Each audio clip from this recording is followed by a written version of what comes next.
Archaeology is a fact of life when you have a city that's over 2,000 years old, the way Budapest is. So you'll find a lot of artifacts in the museums, and they're still finding artifacts today and excavations throughout the city. The first written records about this area go back to the time of Julius Caesar and the Romans. The region was conquered by the Romans in 35 BC, and it was officially incorporated into the Roman Empire in 14 BC under the name of Pannonia. And today there are Roman walls still standing.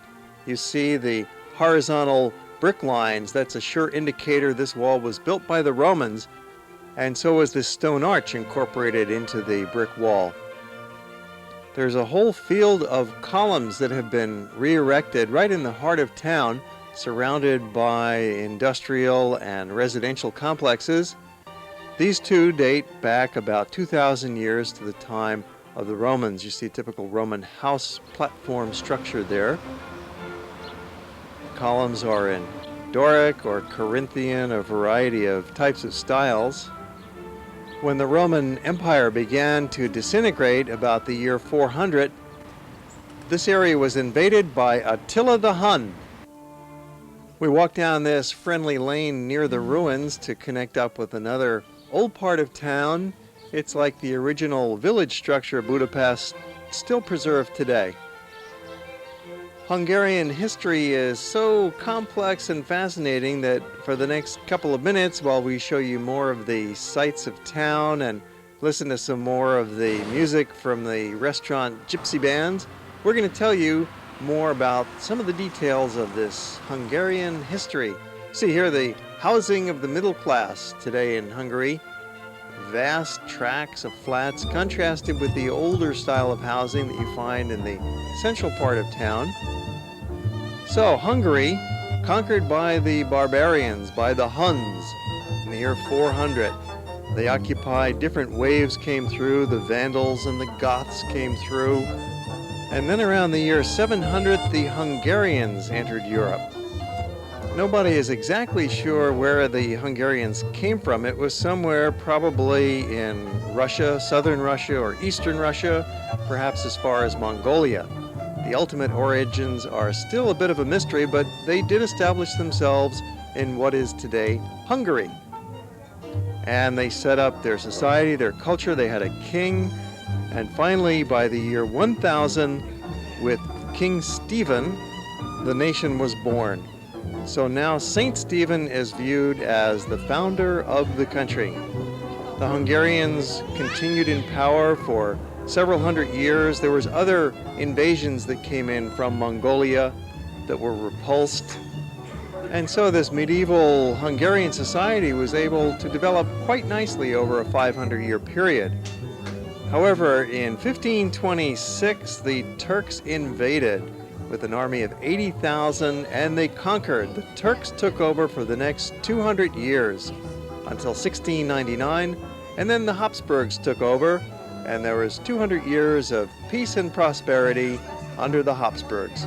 You see here a view of the Marriott Hotel. That's where we'll be staying with our group visiting this summer on our tour that goes from London to Prague. The Marriott is right in this pedestrian heart of town along the banks of the Danube River. You can hop a trolley, the subway is nearby, there's buses nearby, and the pedestrian wall emanates right out from this main town square center. There's a lot of sidewalk shops, there's some fancy boutiques, there's these terrific restaurants that we've been showing you. It's very much the heart and soul of town.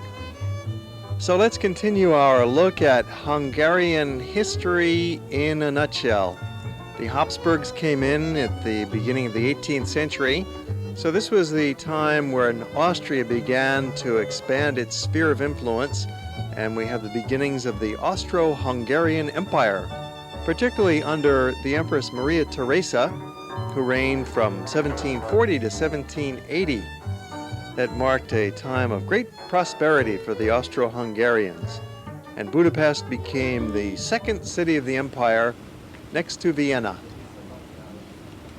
During the 19th century, there was quite a bit of dissent among the Hungarians and movements for independence revolutionary type of activities, and a liberalized constitution was adopted, giving Hungary some far-reaching autonomy by the middle of the 19th century.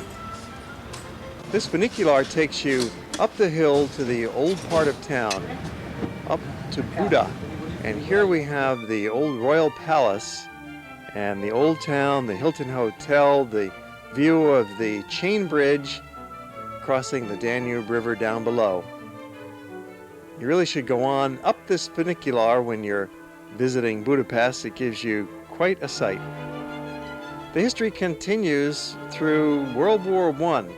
Was a major turning point for the Hungarians, because with the end of the war is the end of the old order, the end of the Hungarian Empire, and the country lost much of its land in the peace treaties that were forced upon it at the end of World War I.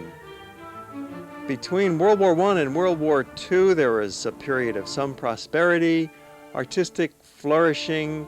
The writers, the intellectuals, the cafe society thrived, and Budapest became a great city, both for the people who lived there and for the visiting intellectuals.